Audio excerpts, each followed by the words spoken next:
نحمده ونصلي على رسوله الكريم اما بعد فاعوذ بالله من الشیطان الرجیم بسم اللہ الرحمن الرحیم. شروع کرتی ہوں اللہ کے نام سے جو بے انتہا مہربان نہایت رحم فرمانے والا ہے. یاد کرو وہ وقت جب کہ ہم نے ابراہیم علیہ السلام کے لیے اس گھر یعنی خانہ کعبہ کی جگہ تجویز کی تھی. یعنی جس جگہ اس وقت خانہ کعبہ ہے یہ جگہ اللہ تعالی کی طرف سے اس گھر کے لیے مقرر کی گئی تھی، اس ہدایت کے ساتھ کہ میرے ساتھ کسی چیز کو شریک نہ کرو. یعنی مقصد کیا تھا اس گھر کی تعمیر کا؟ شرک کا خاتمہ. اور میرے گھر کو طواف کرنے والوں اور قیام اور رکوع اور سجود کرنے والوں کے لیے پاک رکھو، اور لوگوں کو حج کے لیے اذن عام دے دو کہ وہ تمہارے پاس ہر دور دراز مقام سے پیدل اور اونٹوں پر سوار ہو کر آئیں، تاکہ وہ فائدے دیکھیں جو یہاں ان کے لیے رکھے گئے ہیں، اور چند مقرر دنوں میں ان جانوروں پر اللہ کا نام لیں جو اس نے انہیں بخشے ہیں، خود بھی کھائیں اور تنگ دست محتاج کو بھی دیں، پھر اپنا میل کچیل دور کریں اور اپنی نظریں پوری کریں اور اس قدیم گھر کا طواف کریں. یہ تھا تعبیر کعبہ کا مقصد. اور جو کوئی اللہ کی قائم کردہ حرمتوں کا احترام کرے تو یہ اس کے رب کے نزدیک خود اسی کے لیے بہتر ہے، اور تمہارے لیے مویشی جانور حلال کیے گئے ماں سوا ان چیزوں کے جو تمہیں بتائی جا چکی ہیں.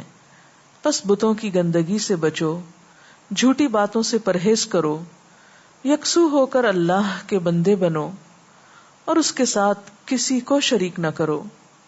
اور جو کوئی اللہ کے ساتھ شرک کرے تو گویا وہ آسمان سے گر گیا. اب یا تو اسے پرندے اچک لے جائیں گے یا ہوا اس کو ایسی جگہ لے جا کر پھینک دے گی جہاں اس کے چیتھڑے اڑ جائیں گے. یہ ہے اصل معاملہ، اسے سمجھ لو. اور جو اللہ کے مقرر کردہ شعائر کا احترام کرے تو یہ دلوں کے تقوی میں سے ہے. تمہیں ایک وقت مقرر تک ان ہدی کے جانوروں سے فائدہ اٹھانے کا حق ہے، پھر ان کے قربان کرنے کی جگہ اسی قدیم گھر کے پاس ہے. سورۃ الحج کی ان آیات میں بھی قربانی کرنے کا ذکر ہے، جس کا کانٹیکسٹ حج کے دنوں میں قربانی کے بارے میں بیان ہوا ہے. اگرچہ حجاج کرام قربانی کرتے ہیں اور اگر نہ کر سکیں تو ان کے لیے روزوں سے فدیہ دینے کا حکم ہے، لیکن یہ قربانی یاد رکھیے کہ صرف حجاج کرام کے لیے نہیں ہے، بلکہ دنیا بھر میں جہاں کہیں مسلمان ہوں وہ حج کے اس عظیم موقع پر ان کے ساتھ جذباتی طور پر اور ایک ریچول میں شریک ہونے کے لیے جہاں کہیں وہ رہتے ہوں وہاں قربانی کریں. کیونکہ نبی اکرم صلی اللہ علیہ وسلم جب مدینہ میں رہتے تھے ہجرت کے بعد تو آپ مدینہ میں ہر سال قربانی کرتے تھے. یعنی صرف آپ نے حج کے موقع پر ہی نہیں قربانی کی بلکہ مدینہ میں حج کے علاوہ بھی اور سفر میں بھی آپ نے قربانی کی. اب یہاں ہم قربانی سے متعلق چند مزید باتوں کا ذکر کریں گے. سب سے پہلے تو یہ کہ قربانی کا جانور کیسے ہو، یعنی کیسا جانور قربان کرنا چاہیے. اونٹوں کا ذکر تو ابھی آپ نے قرآن پاک میں سنا. قربانی کے جانور کے بارے میں آتا ہے کہ وہ ایسا جانور ہونا چاہیے کہ جس کے منہ میں کم از کم 2 دانت ہوں. آپ صلی اللہ علیہ وسلم نے فرمایا کہ نہ ذبح کرو قربانی میں کوئی جانور سوائے مسنہ کے، اور مسنہ کہتے ہیں جس کے 2 دانت ہوں. یعنی بالکل چھوٹا بچہ ذبح نہیں کرنا چاہیے، کم از کم اتنا کہ جس کے 2 دانت آ چکے ہوں. پھر اسی طرح تندرست جانور ذبح کرنا چاہیے، کیونکہ یہ اللہ کے راستے میں قربانی کی جا رہی ہے. تو مریل، بیمار، ٹوٹے دانت والا، ٹوٹے سینگ والا، عیب دار جانور اللہ کے راستے میں نہیں دینا چاہیے، کیونکہ قربانی تو دراصل محبت کا اظہار ہے. محبت کے اظہار میں یہ تحفہ دیا جا رہا ہے تو تحفہ ایسا ہو جو تحفہ دینے کے لائق ہو، شایان شان ہو۔ رسول اللہ صلی اللہ علیہ وسلم نے یہ بھی فرمایا کہ عظموا ضحایاکم فإنها علی الصراط مطایاکم، کہ بڑے اور فربا جانور کی قربانی کرو کیونکہ یہ پل صراط پر تمہاری سواریاں ہوں گی۔ پھر یہ بھی سوال پیدا ہوتا ہے کہ کتنے جانور قربان کیے جائیں؟ کیا سارے گھر والوں کی طرف سے ایک جانور کی قربانی کافی ہے؟ تو اس سلسلے میں نبی صلی اللہ علیہ وسلم نے دونوں طریقوں پر قربانی کی۔ حج کے موقع پر آپ نے 100 اونٹوں کی قربانی دی، لیکن دوسری طرف ایک اور موقع پر آپ صلی اللہ علیہ وسلم نے اپنے سارے گھر والوں کی طرف سے ایک بکری کی قربانی کی۔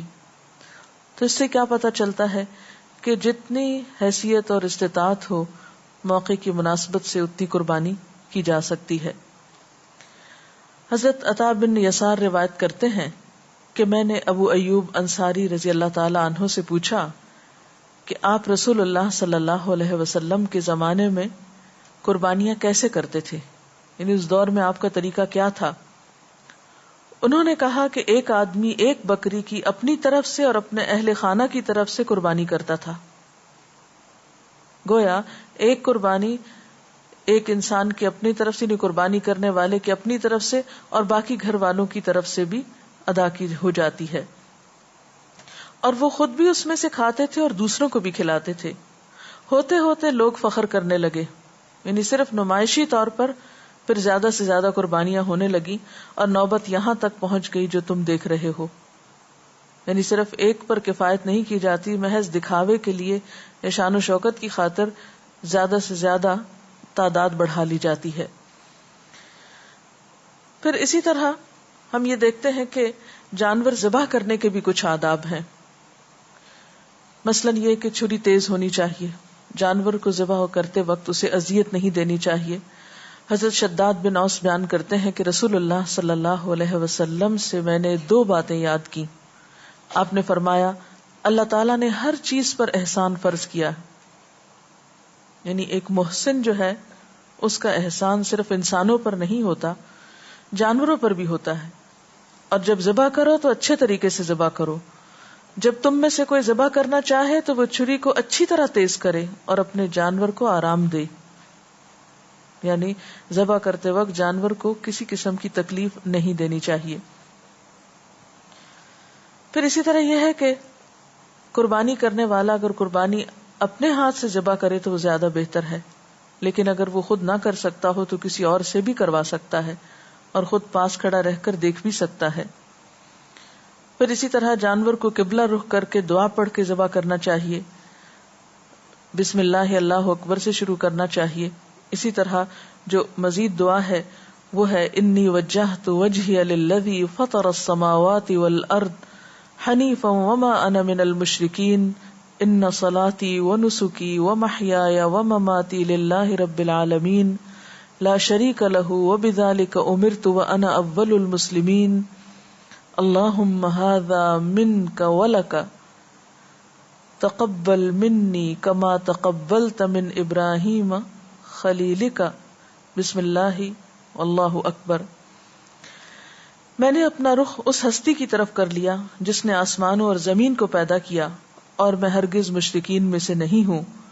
بے شک میری نماز اور میری قربانی، میرا جینا اور میرا مرنا صرف اللہ رب العالمین کے لیے ہے، اس کا کوئی شریک نہیں ہے۔ مجھے اس کا حکم دیا گیا ہے اور میں سب سے پہلے سر اطاعت جھکانے والا ہوں۔ خدایا میں تیری خوشنودی کے لیے یہ قربانی کرتا ہوں، تو اسے مجھ سے قبول فرما لے، جس طرح تو نے اپنے خلیل حضرت ابراہیم علیہ السلام کی قربانی قبول فرمائی۔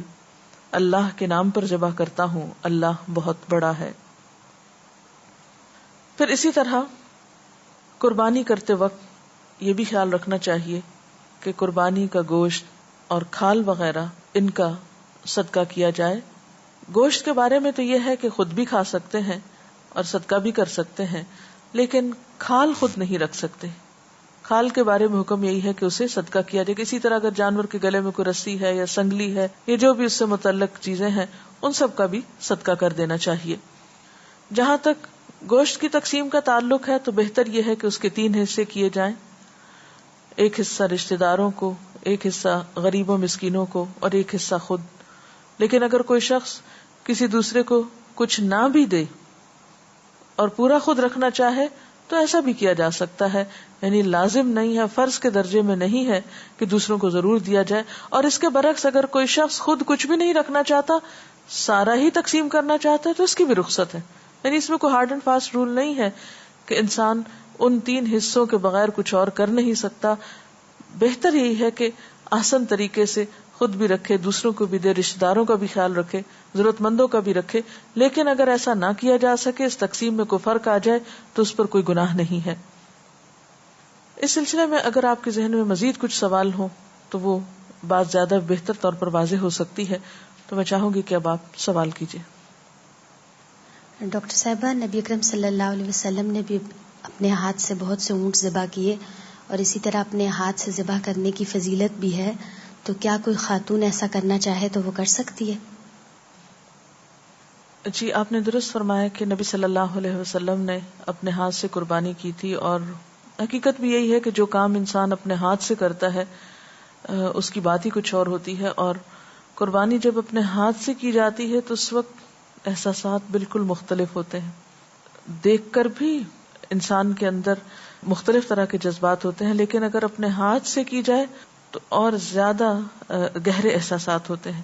اب اس سلسلے میں یہ ہے کہ مرد تو اپنی قربانی خود کر لیتے ہیں یا کر سکتے ہیں، لیکن کیا اگر کوئی عورت ایسا کرنا چاہے تو کیا وہ کر سکتی ہے؟ جی ہاں، وہ ایسا کر سکتی ہے. اگر آج کے دور میں عورتیں سرجن ہو سکتی ہیں، بڑے بڑے آپریشن کر سکتی ہیں، تو ایک جانور کیوں نہیں ذبح کر سکتی؟ لیکن obviously ہر عورت کی استطاعت نہیں ہوتی یا ہر عورت میں ایسی ہمت نہیں ہوتی. لیکن جہاں تک جواز کا تعلق ہے تو اس سلسلے میں ہمیں ایک روایت ملتی ہے جس کی سند بھی صحیح ہے، حضرت ابو موسیٰ کے بارے میں، کہ وہ اپنی بیٹیوں کو حکم دیتے تھے کہ وہ اپنی قربانیاں خود اپنے ہاتھوں سے کریں. یعنی منع نہیں ہے، بلکہ اس کے برعکس ایک صحابی کا عمل موجود ہے. اور ویسے بھی ہم دیکھتے ہیں کہ اہل علم کا خیال یہی ہے کہ اگر انسان خود نہ بھی کر سکے تو کم از کم قربانی کے وقت پاس رہے. لیکن اگر کسی مجبوری کی وجہ سے قربانی کسی ایسی جگہ ہو رہی ہے کہ آپ جا نہیں سکتے یا دیکھ نہیں سکتے یا پاس کھڑے نہیں ہو سکتے تو اس میں بھی حرج نہیں ہے، قربانی تو ہو جائے گی. جی، اور کوئی سوال؟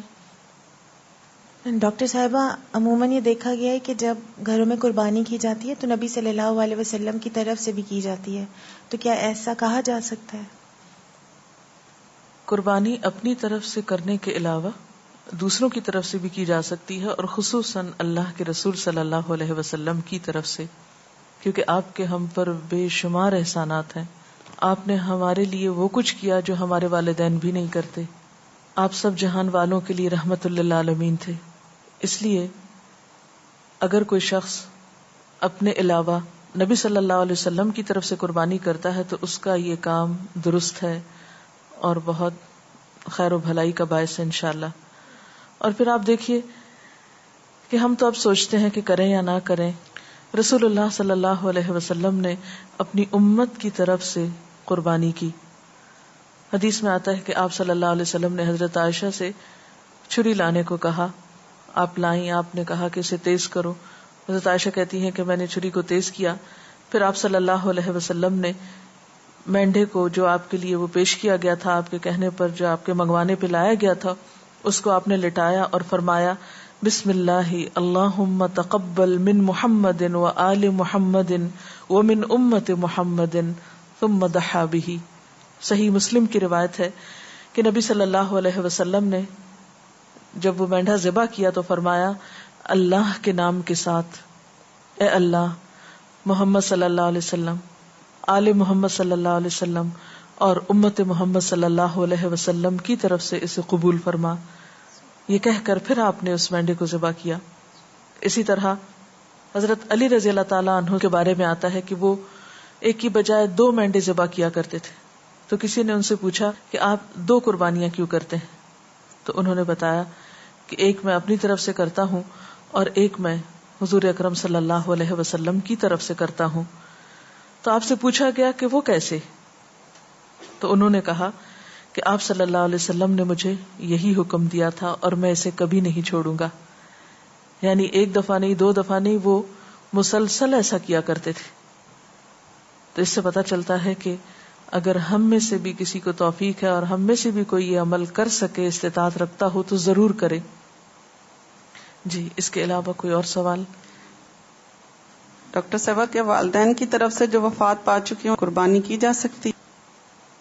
جی ہاں، والدین کی طرف سے قربانی کی جا سکتی ہے، اور والدین کے علاوہ اگر کوئی اور رشتہ دار ہو، دوست ہو، عزیز ہو، کسی کو بھی آپ ثواب پہنچانا چاہیں تو اس کی طرف سے آپ قربانی کر سکتے ہیں. آج کل لوگ قربانی کی جگہ پیسے دے دیتے ہیں، تو کیا یہ عمل ٹھیک ہے؟ آپ کا سوال یہ ہے کہ کیا قربانی کرنے کی بجائے اگر وہ پیسے کسی غریب کو دے دیے جائیں تو کیا قربانی کا حق ادا ہو جائے گا؟ بات یہ ہے کہ غریب کو پیسے دینے کے لیے تو پورا سال ہے آپ کے پاس، آپ جب چاہیں دیں، پیسہ دیں، کپڑے دیں، کھانا دیں، جو بھی دیں. لیکن قربانی ایک ریچول بھی ہے، تو ریچول مخصوص طریقے پر ہی ادا ہوتے ہیں. یعنی اگر آپ اس وقت قربانی کرنے کی بجائے کچھ اور کریں تو وہ فائدہ نہ دے گا. اسی طرح ہم دیکھتے ہیں کہ نبی صلی اللہ علیہ وسلم یا صحابہ کرام سے کوئی ایسی سنت ہمیں نہیں ملتی کہ آپ نے قربانی کے موقع پر پیسے تقسیم کر دیے ہوں. ہم لوگ عام طور پر غریبوں کو بھولے رہتے ہیں، لیکن جب کسی فرض کے ادا کرنے کی بات ہوتی ہے یا کسی سنت کی پیروی کی بات ہوتی ہے تو اس وقت ہم اس کی بجائے کچھ اور چیزیں سجیسٹ کرنے لگتے ہیں. تو یہ طریقہ درست نہیں. اللہ تعالیٰ کے ہر کام میں ایک حکمت ہے. صرف پیسے کسی کو دے دینا، اس میں انسان کے جذبات اور قربانی کا وہ احساس اور وہ فیلنگز نہیں ہوتی. ایک خاص طریقے پر ایک چیز جب اللہ کے حضور پیش کی جاتی ہے، نظر کی جاتی ہے، قربانی کی جاتی ہے، تو اس کے بہت سے فوائد ہوتے ہیں. یعنی صرف وہ صدقہ نہیں ہے، اس سے مقصود صرف کسی کو کھانا کھلانا نہیں ہے، یہ صرف کسی کی ضرورت پوری کرنا نہیں ہے، اس میں اور بھی بہت سی حکمتیں ہیں، ان کو بھی مد نظر رکھنا چاہیے. اس لیے قربانی کے موقع پر جیسا کہ ہم نے حدیث میں پڑھا کہ 10 ذی الحج کے دن اللہ تعالی کے نزدیک خون بہانے سے زیادہ کوئی عمل پسندیدہ نہیں. تو قربانی کرنے سے ہی ہوگی، پیسے دینے سے نہیں. جی، کوئی اور سوال؟ ڈاکٹر صاحب، عید قربان کو عید الضحیٰ بھی کہتے ہیں، تو اس کا درست تلفظ کیا ہے؟